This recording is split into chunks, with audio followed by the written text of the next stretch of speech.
जी अस्सलाम वालेकुम रहमतुल्लाह। उम्मीद है आप सब खैरियत से होंगे। आज कई हफ्तों की मेहनत के बाद आज बिलाखिर इमरान खान साहब की जो बहनें हैं उनकी इमरान खान साहब के साथ अडयाला जेल के अंदर मुलाकात हो गई है, जिनमें नूरीन खान साहिबा शामिल हैं, उज़मा खान साहिबा शामिल हैं, जबकि अलीमा खान साहिबा की मुलाकात नहीं करवाई गई। इसके अलावा कई ऐसे वकला थे जिनकी मुलाकात आज तय थी इमरान खान साहब के साथ, लेकिन उनको भी मुलाकात करने की इजाज़त नहीं दी गई। इसके साथ ही जो खबरें बाहर आई हैं वो ये हैं कि इमरान खान साहब अल्हम्दुलिल्लाह बिल्कुल तंदुरुस्त हैं, सेहतमंद हैं। और ये कई ऐसे यूट्यूबर्स थे, वीलॉगर्स थे, जो गुज़िश्ता कई दिनों से, कई हफ्तों से बड़ी ख़तरनाक किस्म की जो खबरें हैं, जो अफवाहें हैं, वो फैला रहे थे कि इमरान खान साहब की जान को खतरा है, उनको उनकी हालत बड़ी तशवीशनाक है, उनको खाने में जहर मिला के दे दिया गया है, उनको अडयाला जेल से शिफ्ट कर दिया गया है। तो आज ये जितने भी क्या सराइयाँ थी, ये जो मफरूज़े थे, वो इमरान खान साहब के साथ मुलाकात के बाद दम तोड़ गए हैं और वो अल्हम्दुलिल्लाह बिल्कुल खैर खैरियत से हैं। तो ये जो अफवाहें फैलाने वाले लोग हैं, ये जो इस तरह की बातें फैलाते हैं, इनको शर्म आनी चाहिए कि ये इस किस्म की जो बातें करते हैं। तो इमरान खान साहब के जो चाहने वाले लोग हैं वो किस हद तक परेशान हो जाते हैं। बहरहाल हर हफ्ते की तरह आज भी अडयाला जेल के बाहर जिस तरह की सूरत हाल रही है, जिस तरह रियासती इदारे जो मेंबर हैं कौमी असम्बली के, उनके साथ जिस तरह का आज सलूक किया गया है, ख़वातीन पर आज दोबारा से तशद्दुद किया गया है। फिर इसके अलावा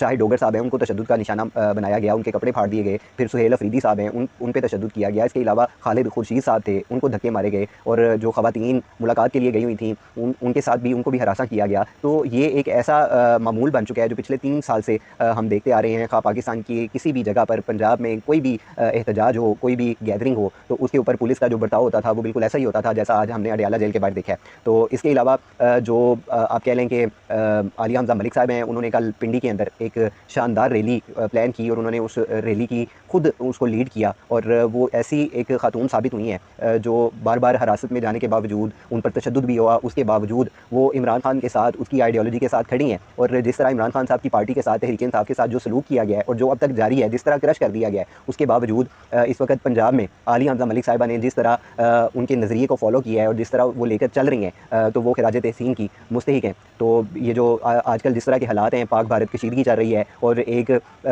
यूनिटी की बातें होती हैं, इत्तेहाद की बातें होती हैं, लेकिन उसके बावजूद जो इस वक्त मुल्क का सबसे बड़ा एक सियासी रहनुमा है, जिसको 8 फरवरी को 2/3 से ज़ायद अक्सरियत ने वोट दिए थे, आप उसको कैसे फरामोश कर सकते हैं और उसके बगैर आप कौम से कैसे तवक्को कर सकते हैं कि वो इत्तेहाद की जानिब आएगी। तो थोड़े से जमहूरी इक़दार को फॉलो करें और ये जो कम अज़ कम इमरान खान साहब की उनके अहले खाना के साथ जो मुलाकातें हैं, जो फंडामेंटल राइट है, उसको बिला वजह ऐसे परेशान कुन ना बनाएं। और आगे पाकिस्तान के जिस तरह के हालात हैं, जो मामलात हैं, वो काफ़ी ज़्यादा खुशगवार नहीं है। तो ऐसी सूरत हाल में जो काम आराम और सुकून से हो सकता है, उसमें इस तरह का तशद्दुद करना, इस तरह का बर्ताव करना ये कतई ज़रूरी नहीं है।